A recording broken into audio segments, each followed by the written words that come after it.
Baik, Assalamualaikum warahmatullahi wabarakatuh. Perkenalkan, nama saya Lalu Ajaran Hasana dengan NIM J1B02410048.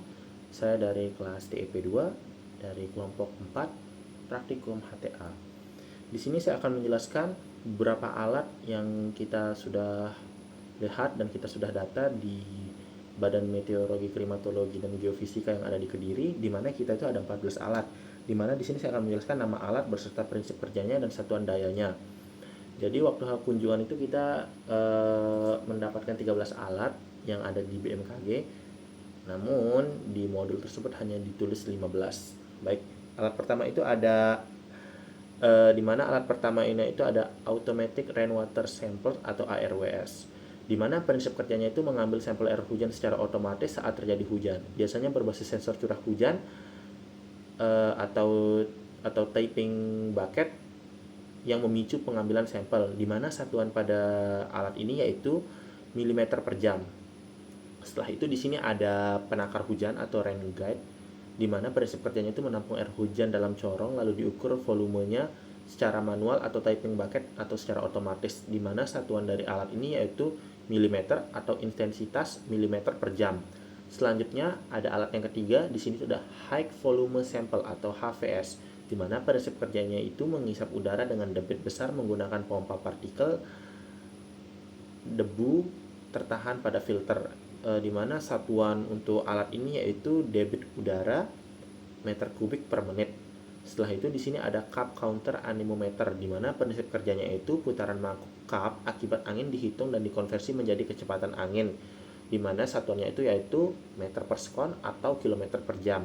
Setelah itu di sini ada juga AWS, di mana AWS itu yaitu Automatic Weather Station, di mana prinsip kerjanya itu sistem sensor otomatis yang merekam berbagai parameter cuaca seperti suhu, kelembaban, angin, hujan, dan mengirim data secara digital. Nah, untuk yang AWS ini ada beberapa satuan. Untuk suhunya itu Celcius, untuk kelembabannya itu persen, untuk anginnya itu meter per sekon, dan untuk hujannya itu milimeter. Selanjutnya itu di sini ada termometer tanah gundul. Nah, termometer tanah gundul itu prinsip kerjanya itu mengukur suhu tanah tanpa penutup vegetasi pada kedalaman tertentu. Di mana satuan untuk alat ini yaitu Celcius.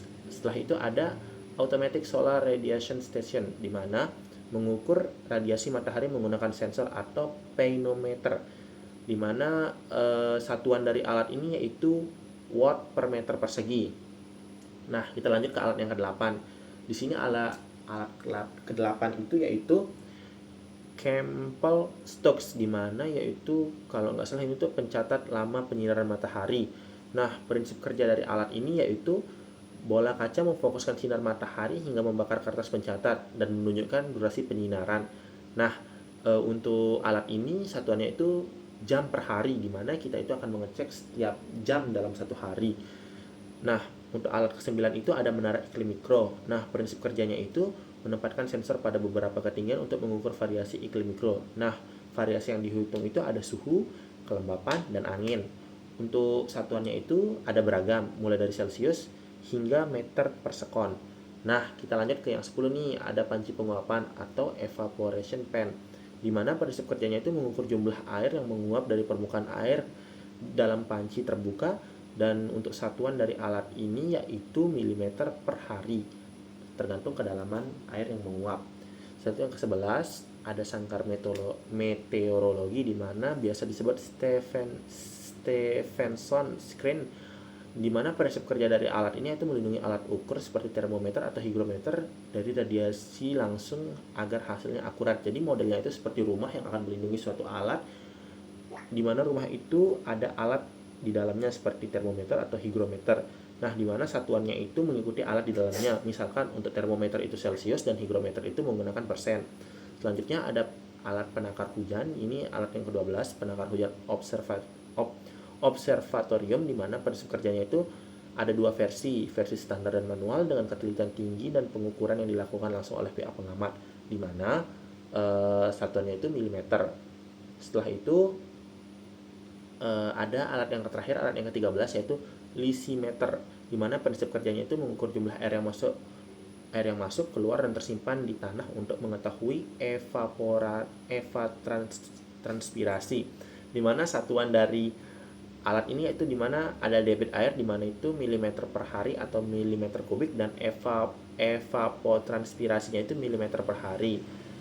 Nah, jadi tidak semua alat mengukur debit secara langsung yang benar-benar terkait debit flow rate, biasanya high flow. Baik, demikian yang dapat saya jelaskan beberapa hasil dari pengamatan kita dari Badan Meteorologi, Klimatologi, dan Geofisika yang ada di Kediri. Mungkin itu aja dari saya. Sekian dan terima kasih. Wassalamualaikum warahmatullahi wabarakatuh.